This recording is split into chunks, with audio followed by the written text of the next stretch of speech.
អាប់ដេតនៅតម្លៃហាងឆេមៀនៅថ្ងៃទី10ខែ6ឆ្នាំ2025បាទដែលតម្លៃហាងឆេមៀនៅថ្ងៃនេះបានបើកផ្សារនៅតម្លៃ3326ក្នុង1អោនបាទហើយបើយើងគិតជាតម្លឹងបាទបើគឺមានតម្លៃបាទ4000បាទ$7ក្នុង1តម្លឹងហើយបើយើងគិតជាជីគឺមានតម្លៃបាទ400ក្នុង1ជី$400ក្នុង1ជីហើយបើយើងគិតជាគីឡូទៅទៀតគឺមានតម្លៃ16866ក្នុង1គីឡូម៉ែត្របាទយើងឃើញថាថ្ងៃនេះគឺទំនោរហាងឆេមៀគឺមានការបាទធ្លាក់ចុះបន្តិចបើយើងប្រៀបជាមួយនឹងការពី2ថ្ងៃមុនបាទហើយក៏អធិស្ឋានដល់អ្នកគ្នាមិនសមមិញគឺអត់បានឡាយដោយសារតែមានការរវល់មួយចំនួនហើយអត់បានឡាយជូនអ្នកនរគ្នាអញ្ចឹងក៏អធិស្ឋានបាទហើយយើងអាប់ដេតនៅថ្ងៃនេះវិញបាទថ្ងៃនេះគឺយើងអត់មានមេរៀនឯច្រើនទេគឺក្រៅពីបាទអាប់ដេតនៅតម្លៃហាងឆេមៀខ្ញុំមានជាការចែកម្លែកមួយចំនួនពាក់ព័ន្ធទៅលើបាទព័ត៌មាននិងបាទទី2នោះគឺការចូលទិញលក់ផ្ទាល់ឲ្យអ្នកនរគ្នាបាទឥឡូវកុំឲ្យខាត់ពេលវេលាយូរយើងចូលទៅព័ត៌មានទី1របស់យើងតែម្ដងទៅបាទដែលព័ត៌មានទី1នោះគឺបាទពាក់ព័ន្ធទៅលើបាទទីក្រុង Los Angeles និងបាទរដ្ឋ California បាទតើព័ត៌មានវាទៅជាយ៉ាងណាយើងចូលទៅអានព័ត៌មានរបស់គ្នា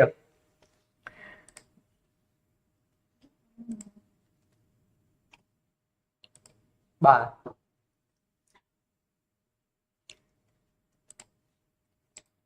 ចឹងយើងចូលទៅអានព័ត៌មានរបស់គ្នា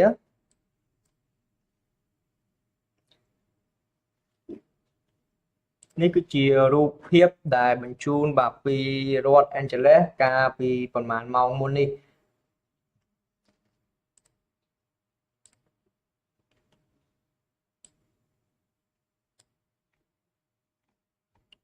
បាទទីក្រុង Los Angeles និងរដ្ឋ California បាទ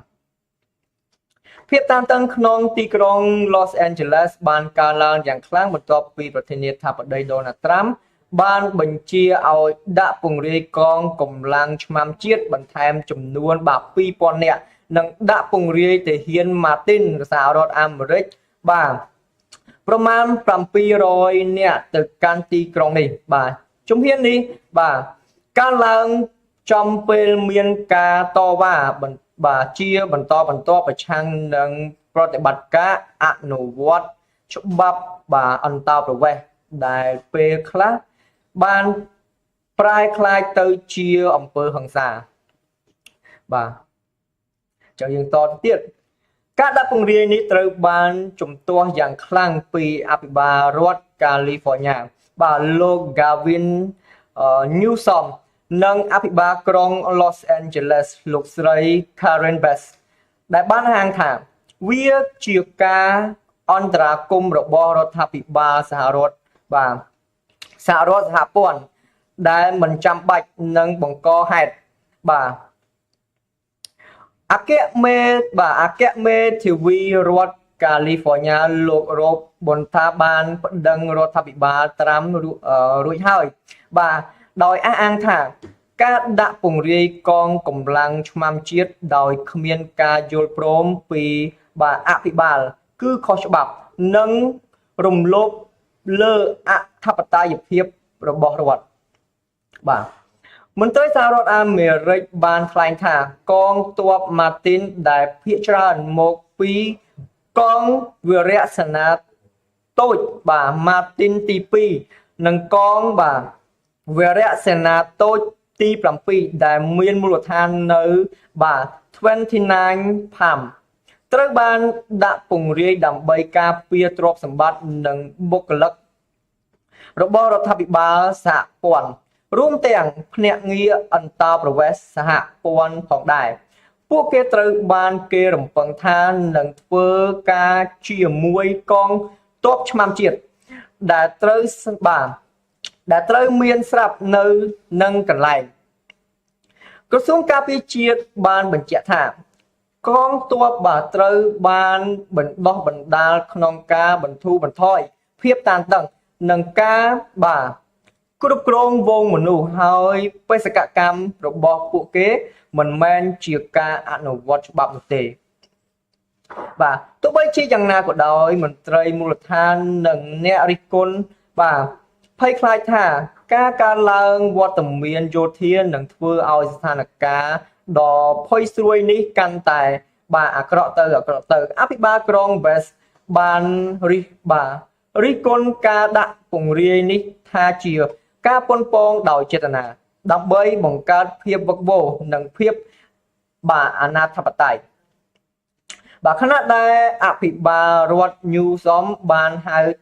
ការផ្លាស់ប្ដូរនេះថាបាទខុសច្បាប់និងអសិលធម៌ដោយសន្យានឹងចាត់វិធានការបាទផ្លូវច្បាប់បន្ថែមទៀតការដាក់ពង្រាយកងទ័ពបាទឆ្មាំជាតិដំបូងកាលពីចុងសប្តាហ៍គឺដើម្បីឆ្លើយតបទៅនឹងការតវ៉ាបន្ទាប់ពីមានការចាប់ខ្លួនជាច្រើនរបស់ភ្នាក់ងារបាទអនុវត្តច្បាប់អន្តោប្រវេសន៍ ICE នៅទីក្រុង Los Angeles បាទរដ្ឋបាលត្រាំបានរក្សាជំហរថាវត្តមានយោធាចាំបាច់ដើម្បីស្ដារសណ្ដាប់ធ្នាប់និងការពារទ្រព្យសម្បត្តិជាតិនិងរបស់រដ្ឋាភិបាលសហព័ន្ធដោយប្រធានាធិបតីបាទត្រាំបានថ្លែងថាទីក្រុង Los Angeles នឹងត្រូវបានបំផ្លាញទាំងស្រុងប្រសិនបើគ្មានការបើសិនជាគ្មានការបាទអន្តរាគមន៍ពីកងកម្លាំងឆ្មាំជាតិបាទនេះគឺជាករណីបាទដ៏កម្របំផុតដែលរដ្ឋាភិបាលសហព័ន្ធដាក់បាទពង្រាយកងកម្លាំងយោធាទៅកាន់រដ្ឋមួយដោយគ្មានការស្នើសុំជាក់លាក់ពីរដ្ឋាភិបាលនិងដែលខុសពីវិធានការបាទមានអាយុកាលយូរលង់ណាស់មកហើយ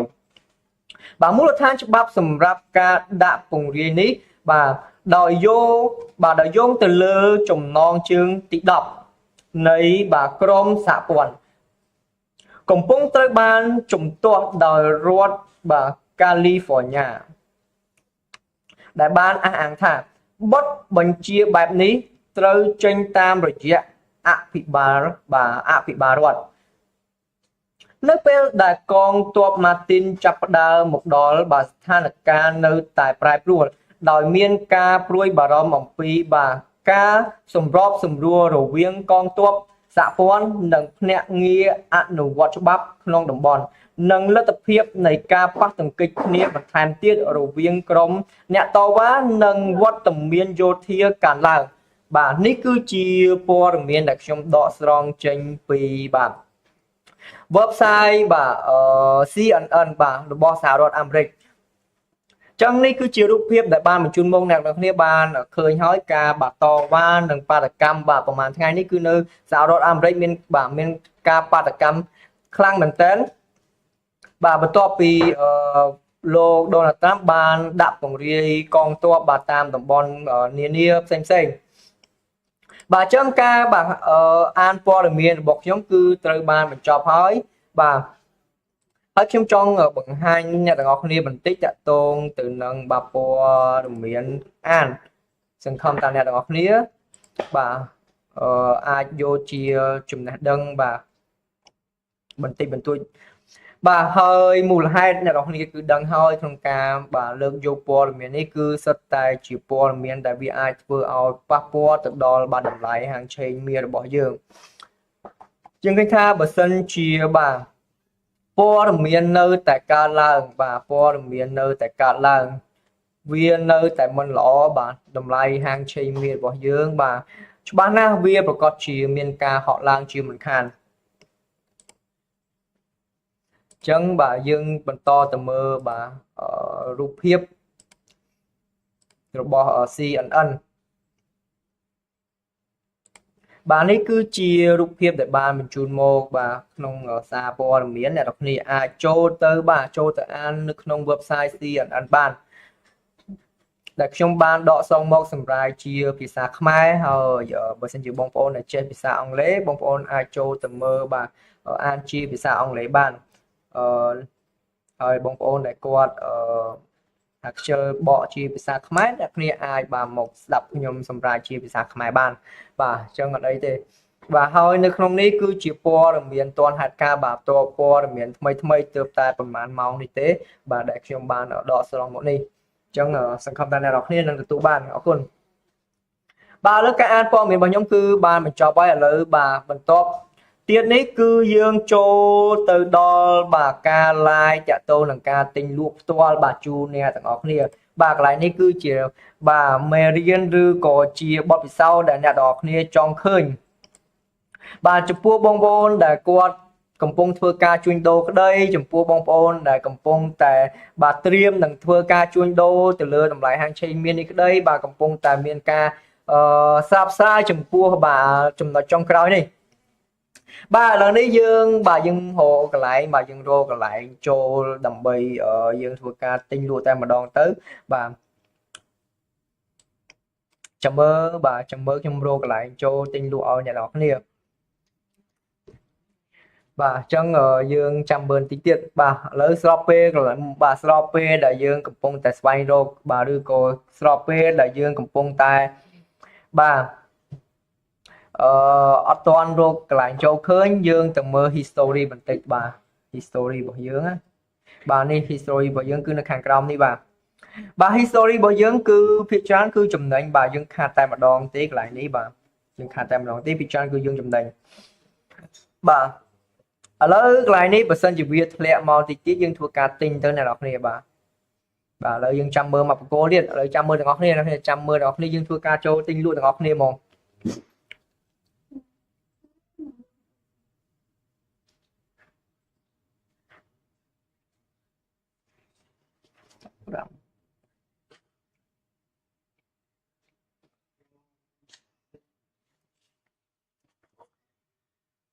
បាទឥឡូវខ្ញុំកន្លែងនេះបាទយើងចាំមើលបន្តិចទៀតបាទចាំមើលតិចទៀតយើងធ្វើការទិញ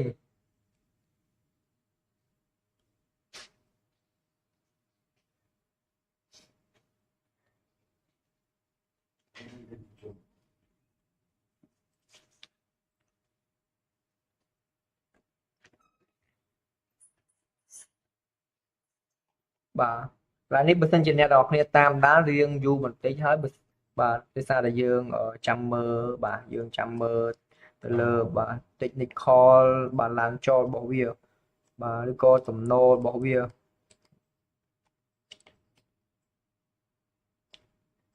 បាទហើយយើងចាំមើលតិចទៀត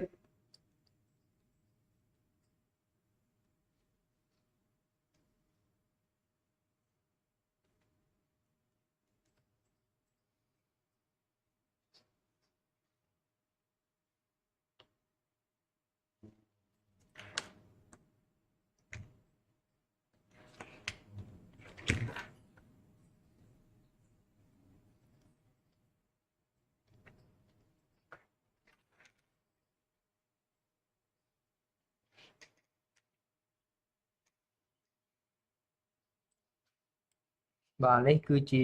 story ដែលយើងបាទធ្វើការទិញលក់តាមការ live បាទអ្នកនរគ្នាអាចបាទមើលត្រង់នេះបានបាទនេះគឺជាប្រវត្តិនៃការទិញលក់របស់យើងបាទ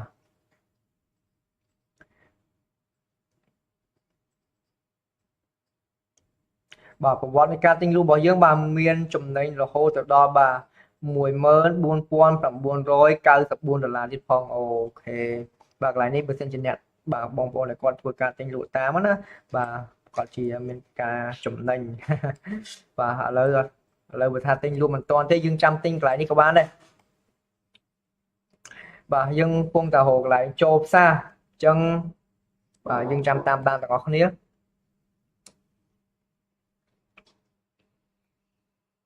បាទខ្ញុំចង់ទិញទំហំដោយសារតែទឹកលុយបាទដាំទុនយើងរៀងធំដែរយើងចូលបាទ2ឡតតែម្ដងទៅបាទចូល2ឡតអានេះយើងអាចថាទិញលក់ខ្លីៗក៏បានបាទយើងចង់បាយឡងក៏បាន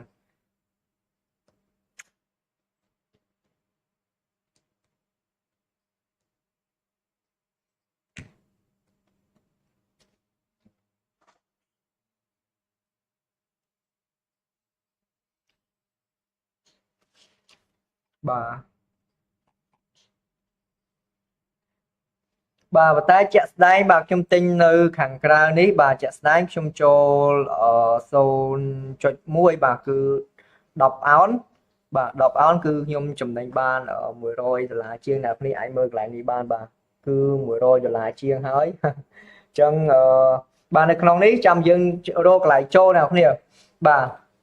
គឺខ្ញុំខាងក្រៅនេះខ្ញុំចូល2 position បាទអញ្ចឹងមួយកំពុងតែជាប់ចំណេញ$100ជាងហើយមួយទៀតកំពុងតែជាប់ខាតបាទ$3ទេបាទវានឹងឡើងទៀតវានឹងឡើងអញ្ចឹងអ្នកនេះអាចមើលបាននេះគឺជាប្រព័ន្ធនៃការទិញរបស់ខ្ញុំបាទឥឡូវវាកំពុងតែចូលបាទវាចូលចំណេញហើយបាទពី$10បាទហើយមួយទៀតគឺ$130ចឹងនៅក្នុងនេះខ្ញុំអត់ទាន់ធ្វើការបាទកាត់ចំណេញទេបាទដោយសារតែខ្ញុំដាក់ take profit នៅលើនឹងបន្តិចចឹងកន្លែងនេះពេលដែលវាចុះតិចខ្ញុំនឹងធ្វើការទិញឬក៏ពេលដែលវាឡើងទៅដល់ចំណុចមួយខ្ញុំនឹងធ្វើការ sell ចឹងអ្នកនរគ្នាចាំត្រៀមទិញលក់ទាំងអស់គ្នាបាទដើម្បីទទួលបានផលចំណេញបាទបាទឥឡូវវាកំពុងតែធ្វើការឡើងចុះតាម technique call របស់វាអញ្ចឹងកន្លែងនេះយើងអាចថាបាទយើងចាំទិញ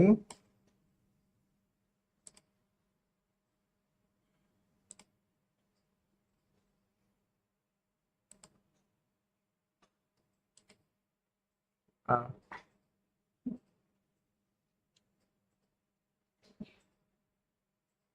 ឡូវយើងដាក់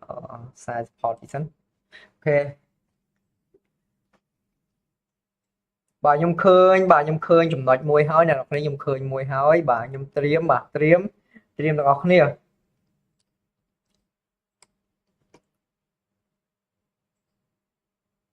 បាទទៀតបាទខ្ញុំទិញនៅមួយទៀតបាទចោះមកមួយទៀតគឺខ្ញុំទិញតែម្ដងបាទ3000អាចថាក្នុងចន្លោះ3327បាទ3322ឥឡូវវានៅ28បាទចោះមួយលេខទៀតគឺខ្ញុំធ្វើការទិញតែម្ដងបាទកន្លែងនេះគឺខ្ញុំអត់ដាក់បាយlimit ទេអ្នកនរដោយសារតែខ្ញុំធ្វើការ live ផ្ទាល់អញ្ចឹងខ្ញុំធ្វើការចាំចូលទិញតែម្ដងអូខេវាឡើងទៅវិញទៀតហើយបាទយើងចាំបាទធ្វើការចូលទិញទាំងអស់គ្នាបាទចោះបន្តិចទៀតចាំយើងធ្វើការចូលទិញអូខេដល់វាឡើងទៅវិញហើយឲ្យវាឡើងទៅសោះបាទឲ្យវាឡើងទៅសិនចុះបាទនៅក្នុងនេះយើងកំពុងតែជាប់ hold ចំណេញអ្នកគ្នាបាទអាចមើលកន្លែងនេះបានបាទនេះគឺ$130និងបាទមួយទៀតគឺបាទ$10ជាងអញ្ចឹងនៅខាងក្រៅកំពុងតែជាប់ចំណេញបាទខាងក្នុងគឺយើងអត់ទាន់សម្រេចចិត្តថាចូលផ្សារទេអញ្ចឹងយើងចាំចូលទាំងអស់គ្នា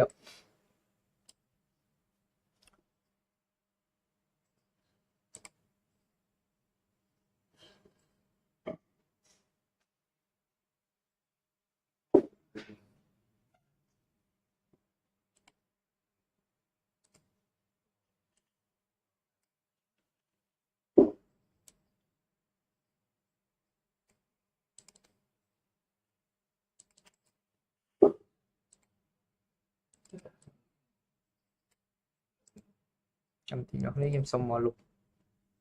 មួយសិនឲ្យយើងធ្វើកាត់ដាក់ម្ដងទៀតអូខេ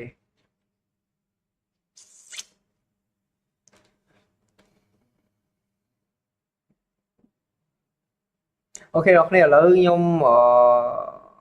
អត់ទេខ្ញុំហាចង់កាត់ចំណេញប៉ុន្តែអត់ទាន់ទេអ្នកគ្នាអាចមើលនៅក្នុងនេះបាននេះគឺកំពុងតែជាប់ hold ចំណេញបាទ$100ជាងហើយមួយទៀតគឺ$18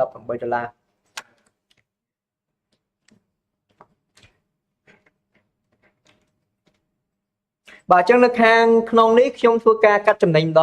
តែម្ដងទៅអ្នកគ្នាបាទចាំតិចខ្ញុំបាទដាក់បាទក្នុងនេះបាទខ្ញុំធ្វើការកាត់ចំណេញតែម្ដងទៅបាទអញ្ចឹងខ្ញុំ close all position បាទអញ្ចឹងបាទខ្ញុំកាត់ចំណេញហើយបាទនេះគឺជាប្រវត្តិរបស់យើងមិញបាទអ្នកគ្នាបាទអ្នកគ្នាអាចមើលក្នុងនេះបាន បាទអញ្ចឹងកន្លែងនេះកាប់ខ្ញុំមកទៅកាត់ចំណេញអ្នកគ្នាដោយសារតែខ្ញុំចង់កាត់ឲ្យអ្នកនរគ្នាមើលអញ្ចឹងទៅខ្ញុំអាចថាចំណេញតិចតួចបានហើយខ្ញុំចាំបាទធ្វើការទិញលក់នៅក្នុងនេះម្ដង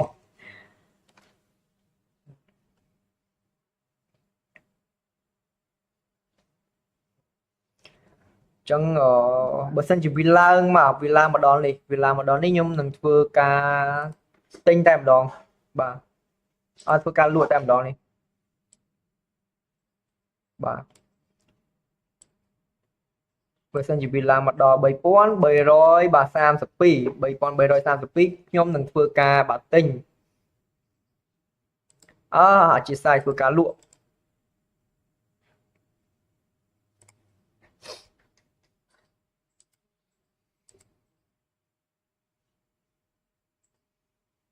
ចង់យើងចាំមើលតាមដានរបស់គ្នាបាទអូអត់បានដល់អ្នកគ្នាមើល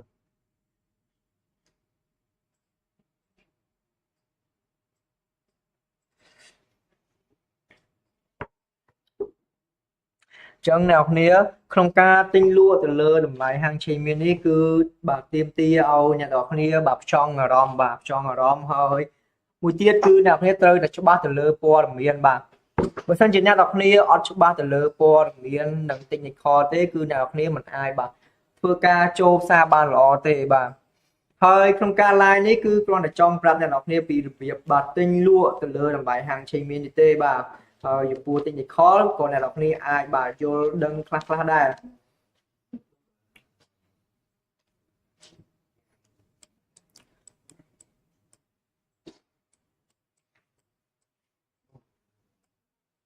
បាទវានៅតែតក់ចឹងអ្នកនរគ្នាស្មាននេះបាទស្មាននេះដោយសារតែផ្សារវាមិនទៅជាចង្អៀតអញ្ចឹងវាតក់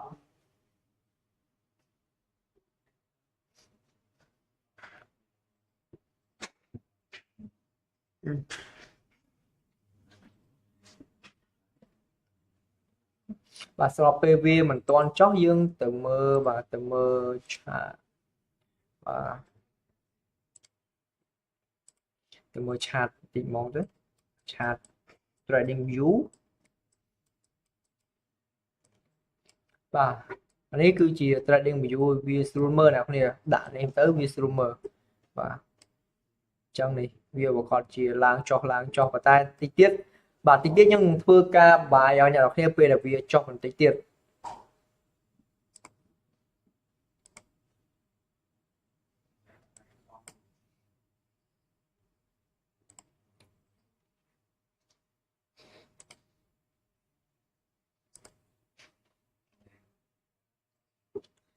បាទ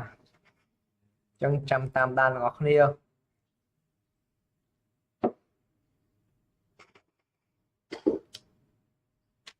នៅក្នុងជួរកន្លែងនេះគឺខ្ញុំមិនអាចទាន់សម្រេចចិត្តត្រូវទេអ្នកគ្នាគឺបាទចាំរហូតដល់បាទ3327បាទយើងអាចធ្វើការទិញបានហើយបាទត្រៀម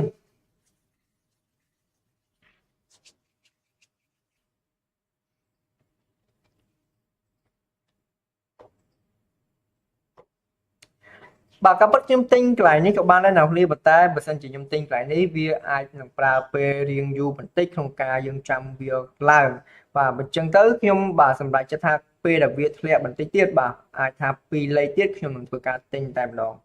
បាទ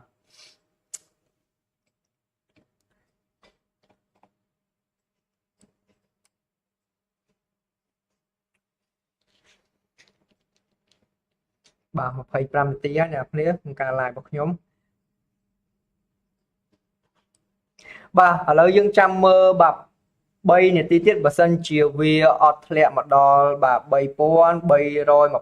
នេះទេបាទយើងធ្វើការទិញលក់តែម្ដងបាទយើងមើលតាមការចាក់ស្ដែងបាទហើយយើងចាំកាត់ចំណេញវានៅពេលវាឡើងចុះរយៈពេលខ្លីវិញបាទអញ្ចឹងចាំពេលបាទ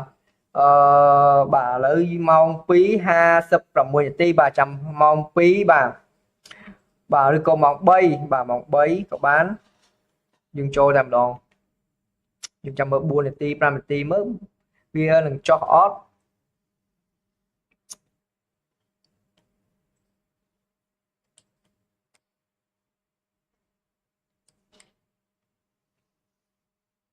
បាទបកគោនេះគឺយូរមែនតើអ្នកគ្នាបាទបកគោមួយនេះគឺយូរមែនតើបាទដោយសារតែយើង time frame យើងគឺបាទ30នាទីបាទមួយបកគោ30នាទីអញ្ចឹងយើងត្រូវប្រើពេលបន្តិច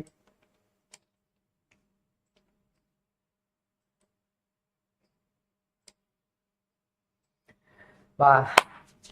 ត្រៀម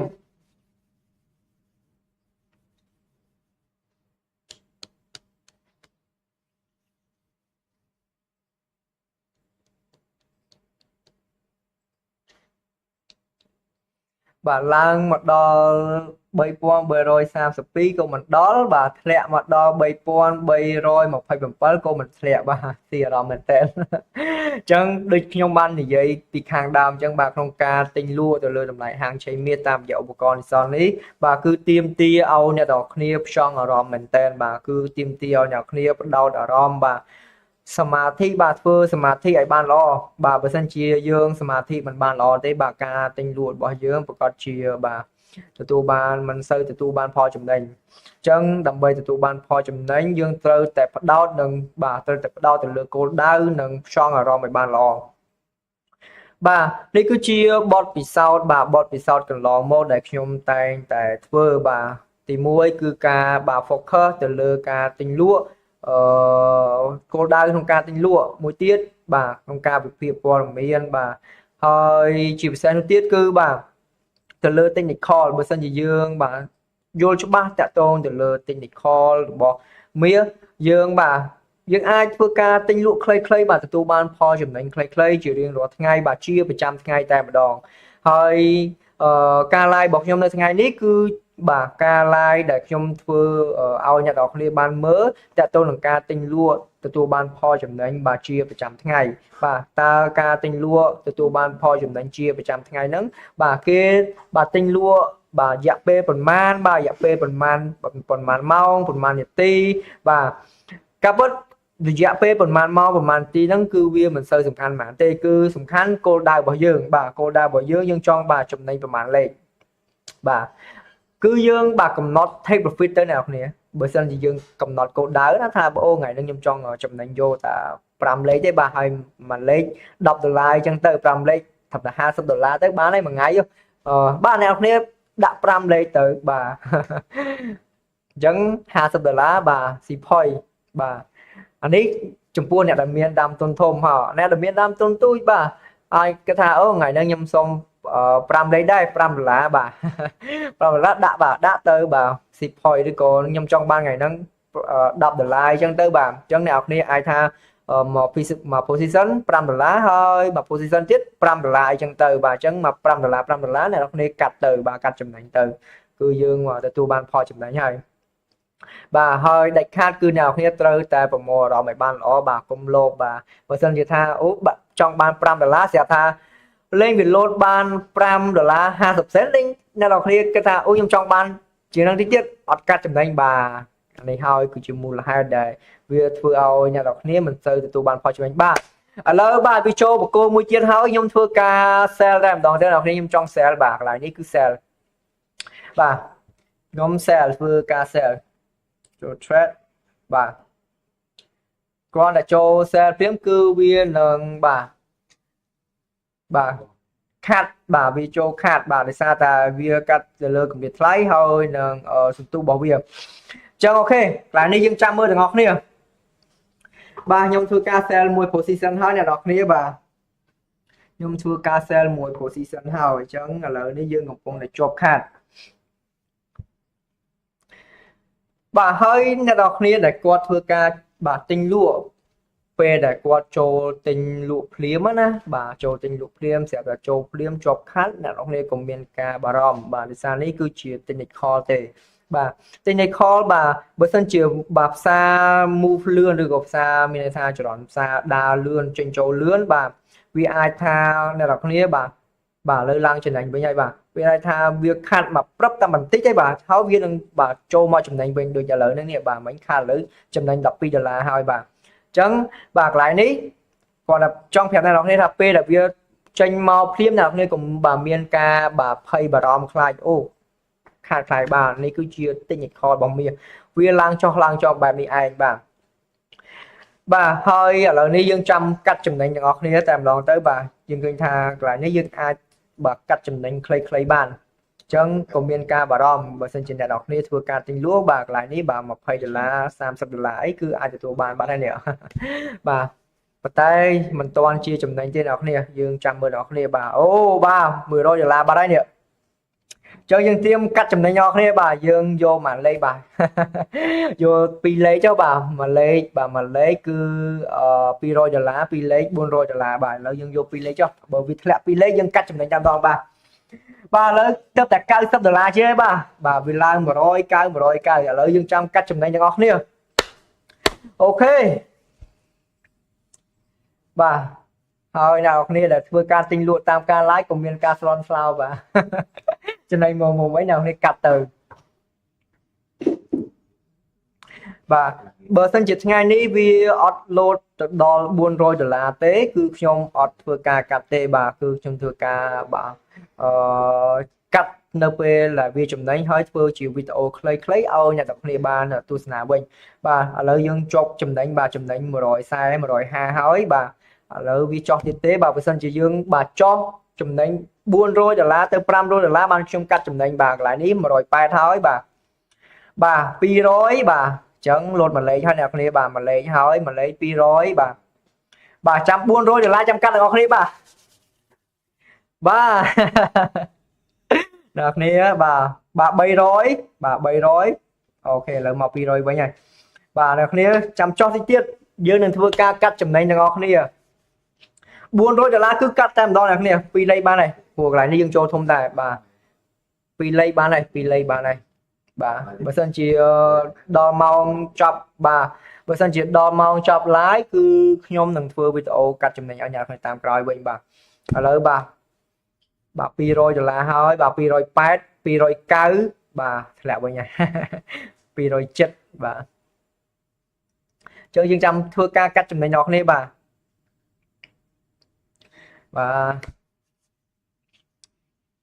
ចឹងបាទស្របពេលវាមិនទាន់បាទធ្លាក់ទៅដល់បាទ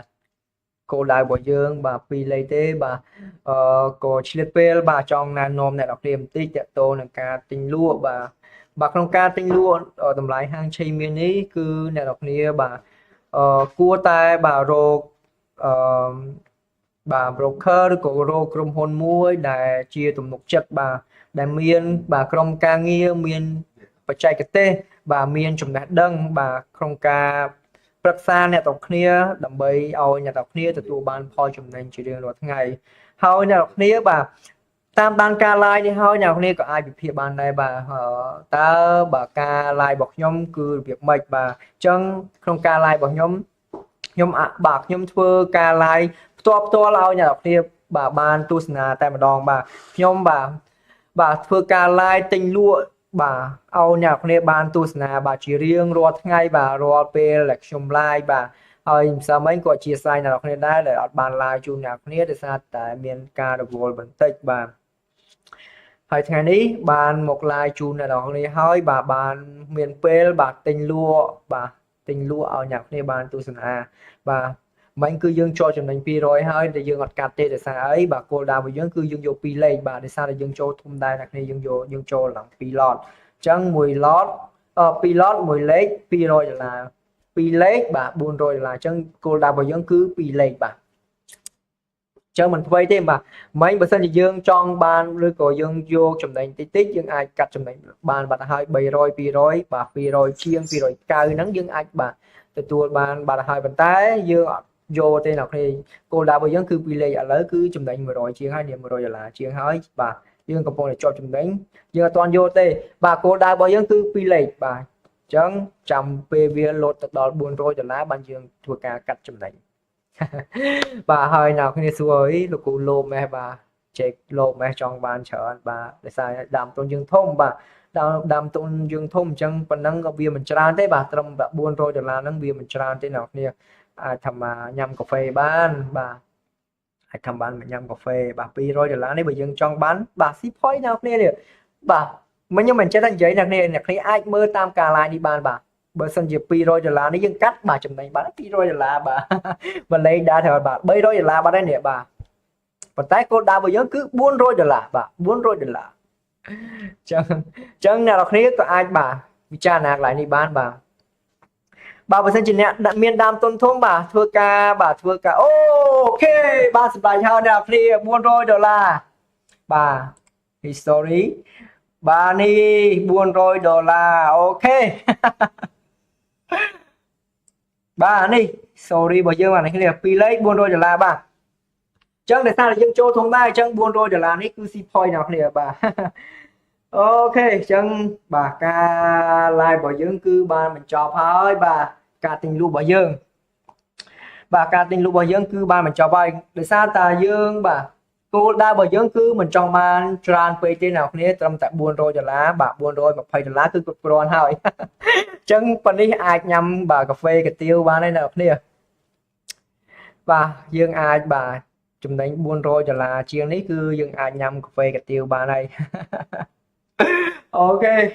ចឹងអ្នកគ្នាការ live របស់ខ្ញុំគឺបានបញ្ចប់ត្រឹមនេះបាទចឹងបាទផ្ដាំទៅបងប្អូនដែលគាត់កំពុងតែធ្វើការជួញដូរទៅលើបាទឧបករណ៍ Nissan បាទចឹងបាទយើងត្រូវតែដាក់គោលដៅឲ្យបានច្បាស់ក្នុងការទិញលក់បើសិនជាអ្នកនរគ្នាមានគោលដៅច្បាស់លាស់ក្នុងការទិញលក់ប្រកបណាស់អ្នកនរគ្នានឹងទទួលបានផលចំណេញជារៀងរាល់ថ្ងៃបាទហើយដើម្បីកំណត់គោលដៅនិងគ្រប់គ្រងអារម្មណ៍ឲ្យបានល្អបាទអ្នកនរគ្នាក៏ត្រូវតែរកអ្នកជំនាញបាទអ្នកជំនាញក្នុងការប្រឹក្សាអ្នកនរគ្នាបាទឲ្យអ្នកនរគ្នាចេះគ្រប់គ្រងអារម្មណ៍ឲ្យអ្នកនរគ្នាបាទចេះបាទវិភាគទៅលើទីផ្សារបាទពេលដែលអ្នកនរគ្នាចេះវិភាគទៅលើទីផ្សារទោះនៅពេលដែលអត់មានបាទទីប្រឹក្សាក៏អ្នកនរគ្នាអាចបាទធ្វើការជួញដូរដោយខ្លួនឯងបានដែរអញ្ចឹងនេះពីខ្ញុំទៅវិញបាទអរគុណបាទ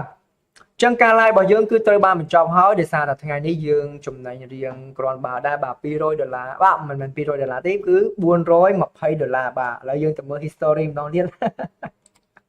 បាទនេះឥឡូវវាឡើងទៅវិញហើយបាទឡើងទៅដោយសារយើងកាត់ចំណេញបាត់ហើយបាទនេះបាទយើងចំណេញបាទ$400បាទកន្លែងនេះអ្នកគ្នាបាទយើងចំណេញ400បាទ$420បាទបាទដោយសារតែយើងដាក់គោលដៅឲ្យថាយើងយកតែ2លេខទេបាទយើងយកតែ2លេខទេដោយសារតែយើងចូលធំដែរមិនយើងចូលរហូតដល់បាទចំនួន2ឡតបាទ2ឡតគឺស្មើនឹង200អោនបាទ1អោនគឺស្មើ8G 3ហ៊ុនបាទអញ្ចឹង200ឡតបាទ200អោនអ្នកនរគ្នាគុណគូមើលទៅឃើញហើយបាទហើយយើងក៏ទទួលបានផលចំណេញក្រាស់ក្រែលដែរគឺ$420អាចញ៉ាំកាទៀវកាហ្វេស្អែកបានហើយអាចទិញលក់ស្រួលបាទហើយអរគុណអ្នកដែលគាត់ធ្វើការបាទបងដែលធ្វើការទិញលក់តាមការ live របស់ខ្ញុំបាទជូនពរឲ្យអ្នកនរគ្នាទទួលបានផលចំណេញបាទទទួលបានផលចំណេញជារៀងរាល់ថ្ងៃបាទហើយបើសិនជាអ្នកគ្នា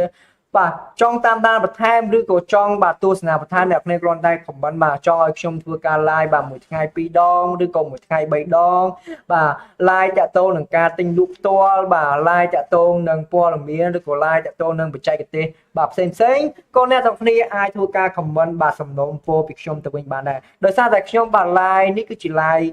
ទូទៅបាទទី1គឺអាប់ដេតតម្លៃហាងឆេងមាសបាទទី2គឺបាទអាប់ដេតទៅលើព័ត៌មានដែលវាធ្វើឲ្យប៉ះពាល់ទៅដល់តម្លៃហាងឆេងមាសបាទហើយទី3គឺបាទ live តាក់ទងនឹងការទិញលក់ផ្ទាល់បាទឲ្យអ្នកទាំងអស់គ្នាបានទស្សនាឬក៏ឲ្យអ្នកទាំងអស់គ្នាបានទិញលក់បាទទទួលបានផលចំណេញតាមការ live របស់ខ្ញុំនេះបាទអញ្ចឹងពីខ្ញុំទៅអស់ហើយបាទជាចុងក្រោយបាទសូមអរគុណដល់អ្នកគ្នាដែលបានតាមដានការ live តាំងពីដើមរហូតដល់ចប់បាទសង្ឃឹមថាការចែករំលែករបស់ខ្ញុំនៅទីនេះ